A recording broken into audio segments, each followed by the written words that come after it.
whose will Shabbat. Lunda Grungran. The forge burns.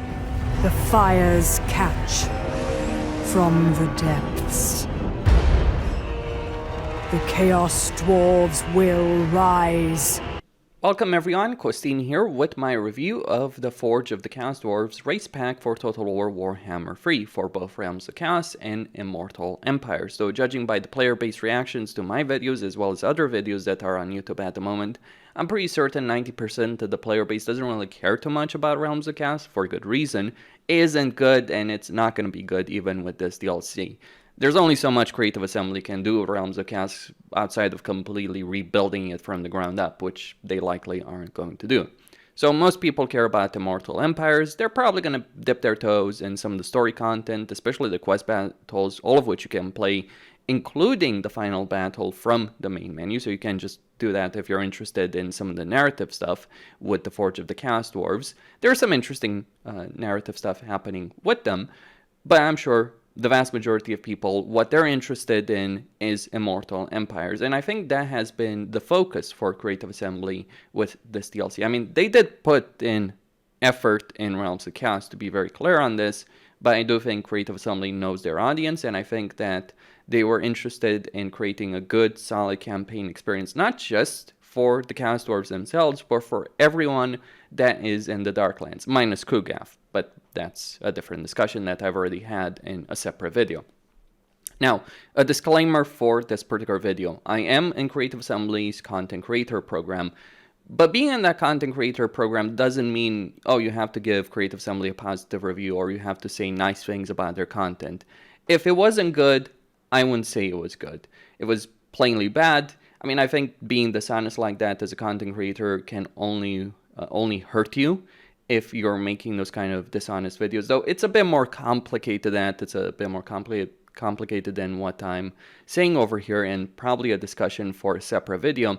But suffice to say, if you're a creator, part of that program, you can criticize Creative Assembly. You can make videos where you're calling them out for the decisions that they're making. You just have to be professional about it. Basically, no name calling developers, individual developers or anything like that.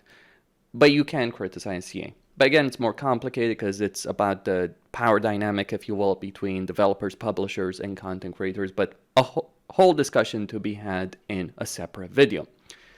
Suffice it to say, however, I've been playing the Forge of the Chaos Dwarfs for over a week now, ever since I got access to them. And I've put over 100 hours in this DLC, and I think it is certainly one of the best DLC packs that Creative Assembly has ever released. It isn't, however, a Warriors of Chaos situation. It's not even a Wood Elf situation or Ikki Claw, where you would just get a campaign that was incredibly powerful and far ahead of everyone else. Because look at the Warriors of Chaos at the moment. They're pretty boring to actually play in their campaigns. Lots of power, absolutely. They still have some of the most powerful Legendary Lords in the game, even with the Chaos Dwarfs out there. But I wouldn't say that their campaigns are fun or engaging. They simply aren't. I've played an entire Kola campaign with patch 3.0, dominating the entire Darklands, and while it was certainly fun watching Grimgor smash things around, it isn't particularly fun to actually play. Now, most of the footage you're seeing in this video, by the way, is going to come from the Realms of Chaos. That's just the footage. I have the campaign footage, but I've pretty much played all their campaigns to a degree or another in both Realms of Chaos and Immortal Empires, to certain degrees or another. I've played the most as Zaytan, and I've played the most as Drazov, less so as Astrogoth. Astrogoth looks cool, but I think he's also the weakest Legendary Lord of the Chaos Dwarfs. Just something for another video to talk about the individual rankings of them, because there's a lot to be discussed there, and it would make this video 2 hours long if I went over their skill lines, their situation. But suffice to say, I think Drazov is probably the strongest, followed by Zaytan, followed by Astrogoth. But all of them are pretty solid. What about the legendary hero situation? Well, Gortuz is not overpowered. He's more of a support hero than anything else. He buffs your army. He's pretty tanky in a battle, but don't expect him to win battles on his own. They don't have the best duelist. duelists in the game, and although they have a powerful army, there are obviously limits with that army. There's limits because of the unit caps, there's units because of their economy, there's just limits on the Chaos Dwarfs. The way I would describe the Chaos Dwarfs is somewhere similar to probably the High Elves, in that they can start in a decent place, but the real strength of their campaigns comes in the mid and late game, once they unlock those really, really powerful units. Though not quite like the High Elves, maybe like the Skaven in some way, because they have some very cheap and effective units early on in their campaigns, but the real power is later on. So early on they might start out weak, or weaker anyway, but they do get substantially stronger later on.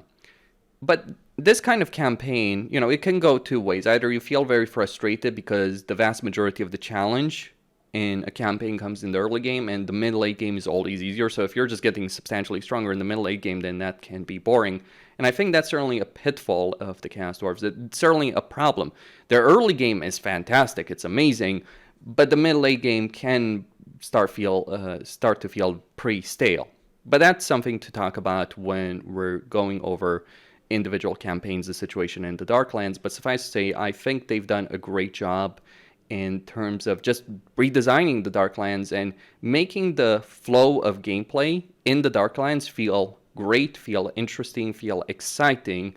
And one of the best campaigns that I've said for a while now, one of the best campaigns in the game is Alifanar's, because he is a powerful lord, but he has many powerful enemies to deal with. And that's kind of a similar situation with the Chaos Dwarf. So if you're concerned that you're just buying a race pack, paying $25, and they're going to be super powerful and really boring ultimately, and it's just buying power, that's not quite the case, at least from a campaign perspective. Multiplayer-wise, roster-wise, that's a different discussion. They do have powerful stuff, but it is expensive, and they do have weaknesses. Like, their ranged units are powerful, but they're gunpowder units. And gunpowder units, you can run around. They kind of lack mobility on the battlefield. Yes, they have centaurs, they have monsters, but they're actually vulnerable to flying units. One of the things I've learned, just doing skirmishes with the Chaos Dwarves, especially against the regular dwarves, because the regular dwarves bring gyrocopters, bring gyrobombers. They're going to run in circles around you and do a lot of damage to your units, and you don't really have an easy counter to that. Yeah, you have flying units of your own, but your own flying units are substantially more expensive than the flying units of other races. So there's certainly weaknesses with the Chaos Dwarfs. They have a powerful artillery roster, a powerful melee roster, and powerful monsters, but they do have weaknesses. Maybe the roster situation is somewhat similar to the Warriors of Chaos, but they just don't get the instant kind of power that the Warriors of Chaos get in their campaigns. So looking at the campaign situation for the Chaos Dwarves, they do start in the Darklands. They're focused on the Darklands, all of them. So Drazov starts over here in the Black Fortress, Astrogoth starts over here in the north in Uskolak, and Zeta and the Black starts over here in the Valerie.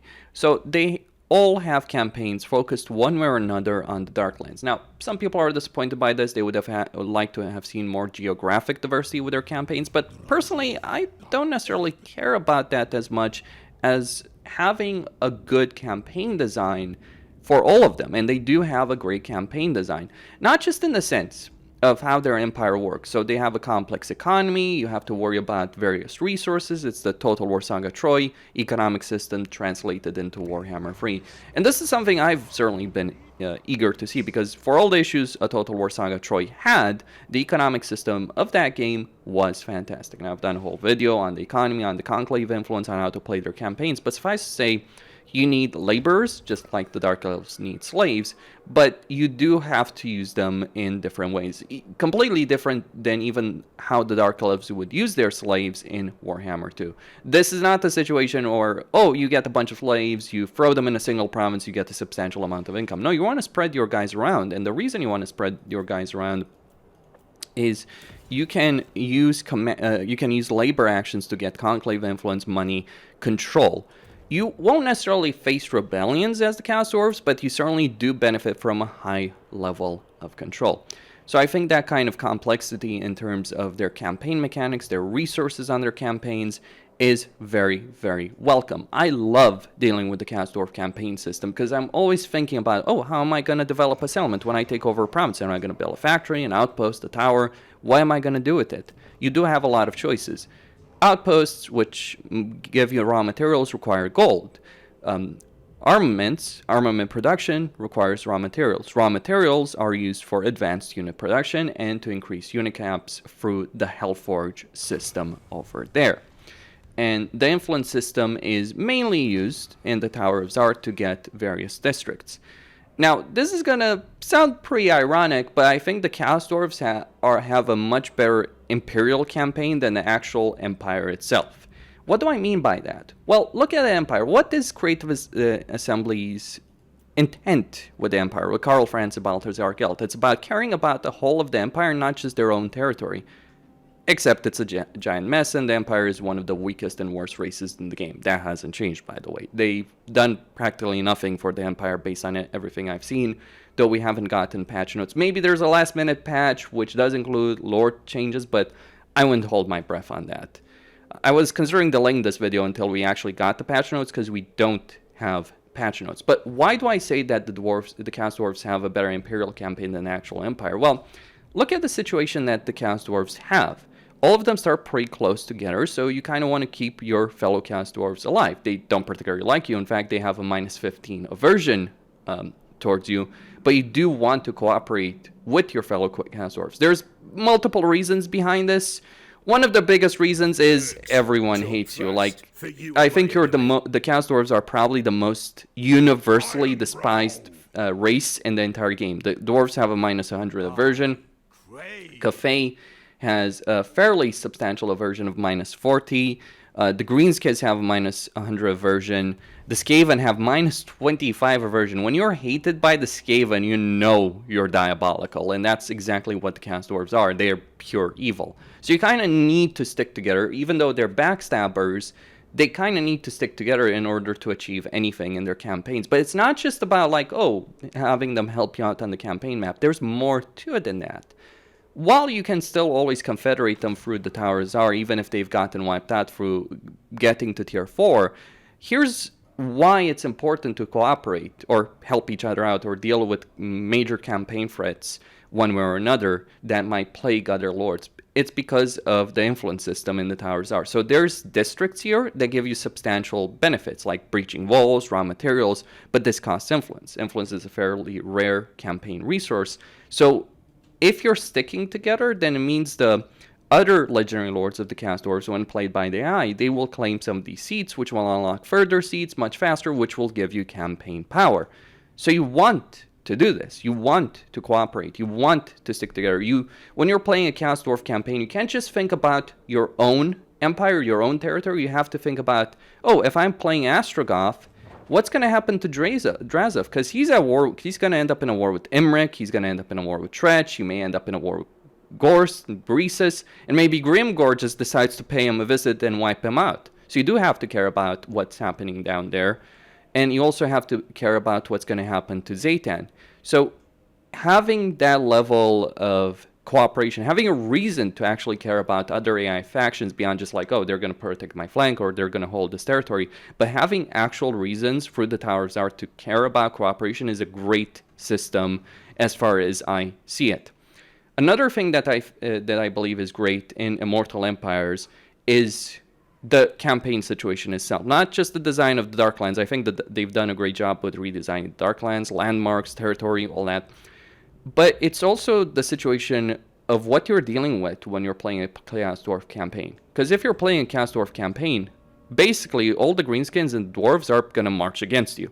Like in this case, I've taken Mount Gunbad from Skarsenik, or actually I took it from Thorgrim, who took it from Skarsenik, and now I'm at war with Thorgrim. Then you have Karakadrin to the north, so I do have two legendary lords. So in this case, it seems like Ungrim's just gotten wiped out by the Sylvanian armies in his particular campaign. So Vlad was a naughty boy, but I still have Azak.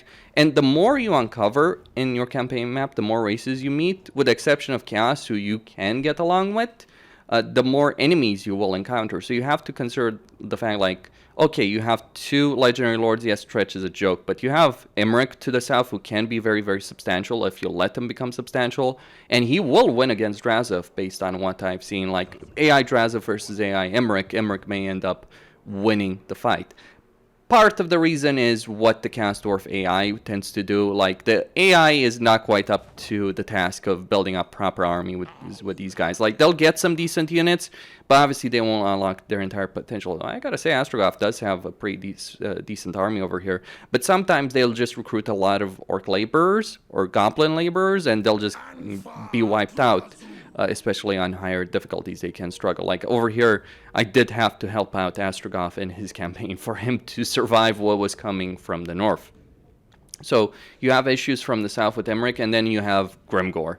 In this case, I've wiped out Grimgor, but Grimgor is a menace. He is insane. In fact, he is the most powerful legendary lord in the game right now, given his campaign potential. I'm not exaggerating or joking on that. I've done 2 videos on how ridiculous Grimgor is in the hands of the AI, or when you control him. So Grimgor can smash the entire Chaos Dwarf Empire. When you're playing a campaign against Grimgor as the Chaos Dwarfs, you either wipe him out quickly, and he's still gonna throw 3 full stacks. Like I did it as Astrogoth. He threw 3 full stacks in like, what? In 10 turns, he had 3 full stacks to throw against me. So I threw my main army against him. It was a brutal battle. I won it. I defeated him. But it was insane. It was amazing, though. I had a lot of fun doing that. And I think a campaign where you're powerful, like a Leaf and Ars campaign, where you're powerful, you have a lot of campaign potential, but you're dealing with major foes, is a really fun and exciting campaign. And that's the case for all the Chaos Dwarf campaigns. There are differences, like Astrogoth has to deal with Grimgor the earliest, I imagine. Zaytan can also deal with Grimgor the earliest, but he also has the tension in his campaign because he has to take out Cafe or Miao Ying for a short campaign victory condition, and he starts going east and Grimgor is west, so he's going in the wrong direction. Quite a bit of tension with respect to that. And Drazov, he gets to deal with Emmerich and Tretch and potentially Gorst early on in his campaign, or Greasus, and then he has Grimgor building power and showing up with 3-4 full stacks at like turn 20, maybe turn 30. In this case, it was about turn 20. It's always fun when you just finish dealing with Emmerich and Tretch, who are by no means easy to deal with, and then Grimgor starts pummeling you from the north. But I do enjoy this. I do enjoy what they've done with this, with the Chaos Dwarfs campaign, with all of them, with the focus of the campaigns. Like, it's a Darklands campaign. They put a lot of focus on making the gameplay of the Darklands itself feel great, feel amazing. There's a lot of legendary lords here. There's a variety. And I think every campaign that's focused on the Darklands, including Grimgor, Kolek, Emmerich, and yes, even Tretch, they will have a much better time when you're playing their campaigns. Though the Chaos Dwarves are not most powerful, I emphasize this. It's Grimgor that's the most powerful. It is a bit ridiculous. When I first saw Grimgor's starting position over here in Eagle Ares, I thought to myself, we are so screwed. Because I knew that him starting over here in Eagle Ares as opposed to Saber Mountain meant that he was going to become more powerful when controlled by the AI, and he is more powerful. I've seen this guy take control over like 70% of the mountains of Morn by turn 20. I played a campaign as Emmerich, where in 18 turns, he was over here.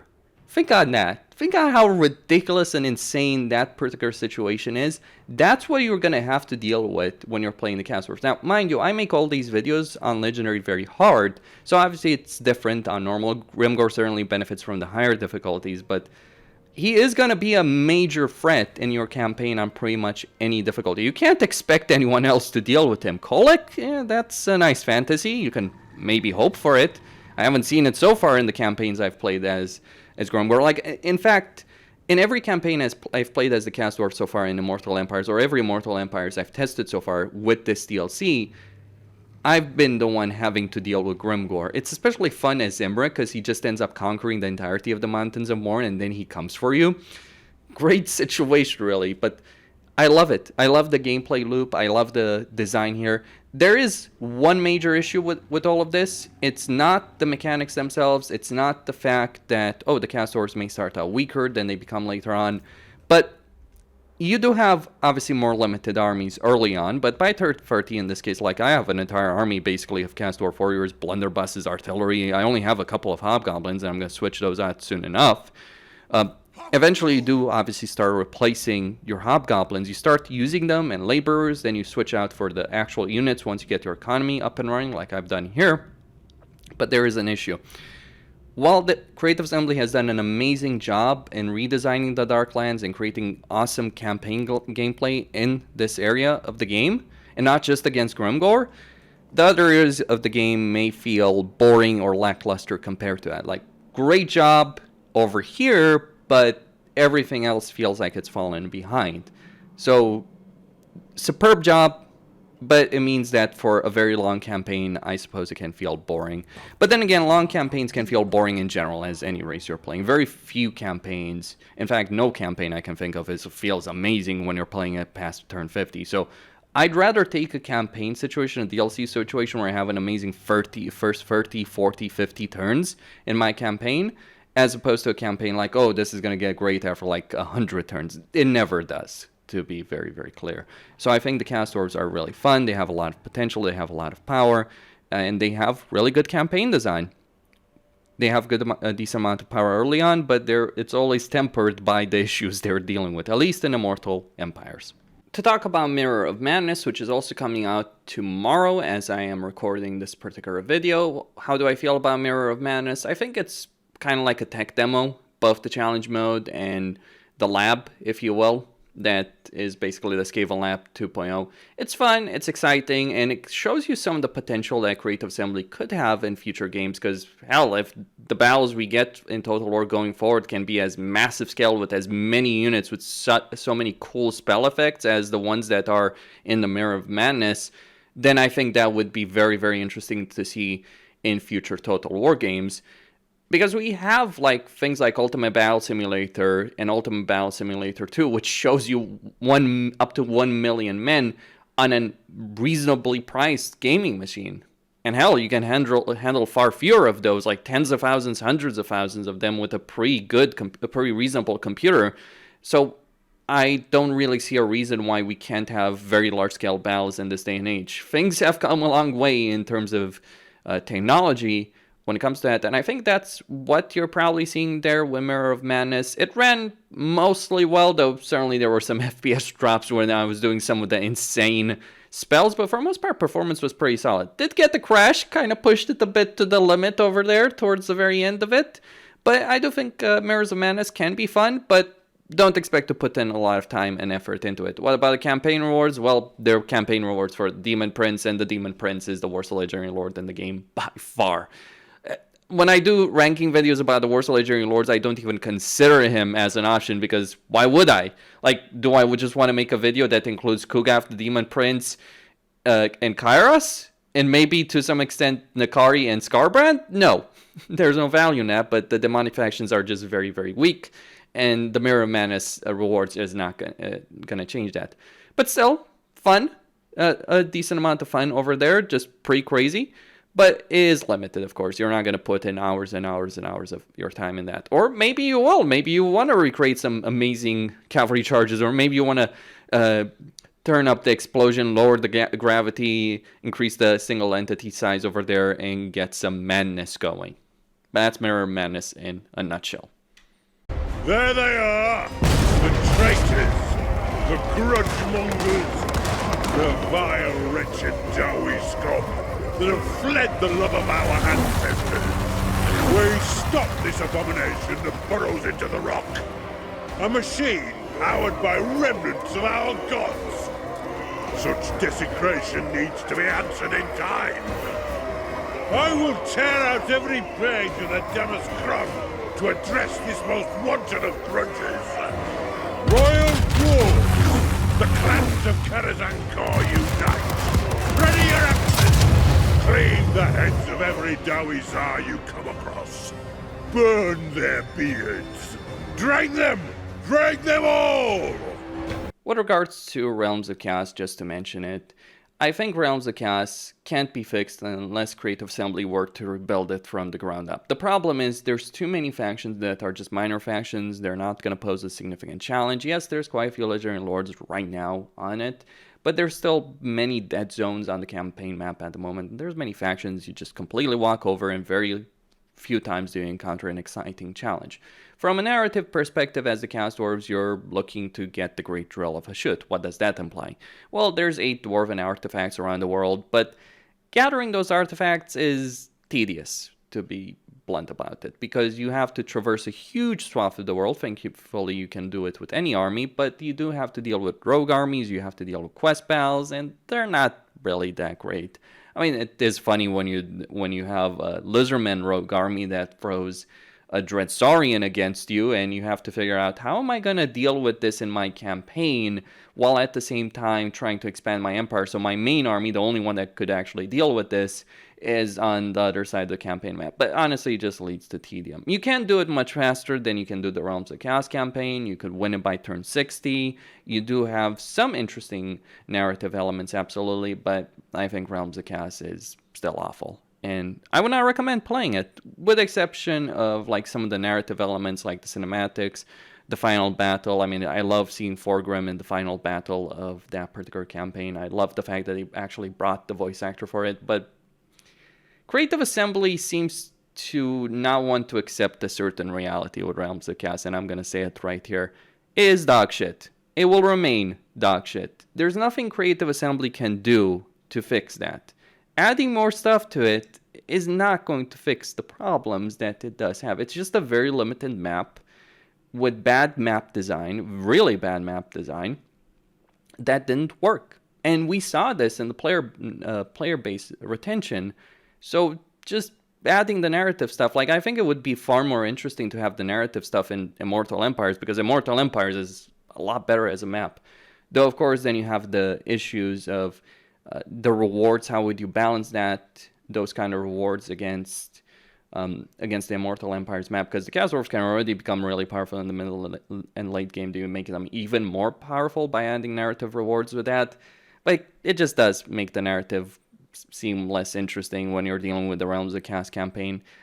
I like the narrative, I like the cinematic work, but I hate the gameplay of Realms of Chaos, and I think I speak for a lot of people when I say that. It isn't interesting.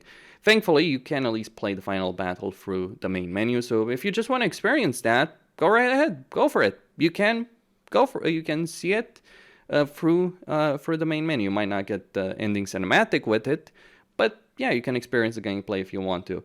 But that brings up another point. Survival battles aren't exactly the pinnacle of gaming in Total War, and I think Creative Assembly should accept to some extent that people don't really care about survival battles just as much as they don't care about Realms of Chaos. And one of the problems, I would say, one of the biggest problems that I think they haven't really figured out as a company is, how do you make a game like this that's all about the sandbox but also introduce a narrative campaign to it? What they've done with Realms of Chaos, what they did with Troy, what they've done right now with the Chaos Dwarfs, just flat out doesn't work. Hell, even with Three Kingdoms, with the narrative focus of certain parts of that campaign, it just doesn't work. You can't have a sandbox that's all about player freedom and dynamic scenarios, and then you have this narrative where you have to go in a certain way, do certain things in a certain way. It ends up falling flat on its face because it's conflicting. It's like you want, for instance, with the Chaos Dwarfs to get those relics, but maybe I don't want to go in certain part of the campaign map. Now you could say, oh, you don't only need 4 of those relics. My answer to that would be that rewards are so important. It makes the final battle so much easier if you do get those relics, that not getting them, it just feels like you're kind of screwing yourself. So on one hand, if I do play the way I want and go in the direction that I would naturally expand into, obviously I'm not getting the campaign power and my campaign is going to be much slower. But if I'm going for finishing the campaign quickly, then I'm wasting so much potential in my campaign because I'm not expanding the way I should. I'm not expanding properly. Like, for instance, in my Zaytan campaign, I literally went into the Empire in Nuln, fought the quest battle there, and never touched the Empire again in that particular campaign, outside of taking Sylvania, because I was busy marching on the other side of the map to get other relics.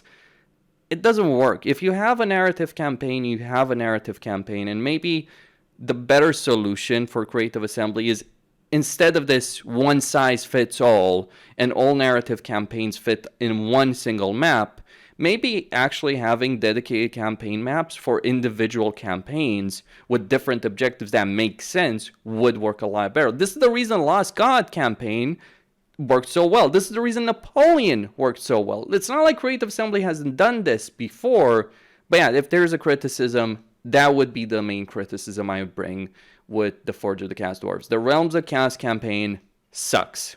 Don't play it unless you really care about the narrative aspect. And I'm going to tell you, playing 80 turns as the Chaos Dwarfs where you're just wiping out everyone in your path because the vast majority of factions are minor is not going to be an exciting gameplay experience. But that's about it. That's all I really want to say, broadly speaking. There's, of course, a lot of details ranking the Legendary Lords, but I think CA did a great job with this DLC. They put in a lot of effort with redesigning the Darklands, designing the Chaos Dwarfs, making that gameplay flow in the Darklands in Immortal Empires feel great, and I think they succeed in that. Whether or not this DLC is worth $25, that's ultimately up to you. It certainly is the most expensive DLC that they've ever released for any game to date, and the excuses of inflation and other things ring hollow, to be quite blunt with you. And you hear game developers saying, oh, games have stayed at $60 for the longest period of time, and they haven't gone up, and game development has increased in cost. I just hear cheap excuses. I'm sorry. I find those cheap, hollow excuses. Do you know why I find those cheap, hollow excuses? Because they're making a lot of money. Because while prices have remained the same, it's not like big AAA developers aren't making bank on the titles they're going. In fact, the gaming industry is extremely profitable overall. Sure, it might suck for an indie developer, but that's where the situation is. But that's always been a problem for an indie developer when it comes to price points. And generally, they ask a lower price because they know what it is. So this price gouging we're seeing right now from the gaming industry, where they're raising prices with whatever excuse they want to come up with, that is not okay. And that's certainly what CA has done. For what it is worth, it is certainly the most substantial DLC they've released for the Total War Warhammer games, the most amount of effort that they've put in any of them, and you see it. You see how much, you can see it in the design of the map, you can see it in the design of the race, you can see it in the things they've done, that they poured in their hearts and souls into making this work, but there is price gouging with the price of the DLC, to be very clear on that. Whether or not you think it's worth it, that's your decision to make, not mine. Costine signing out, stay tuned for more.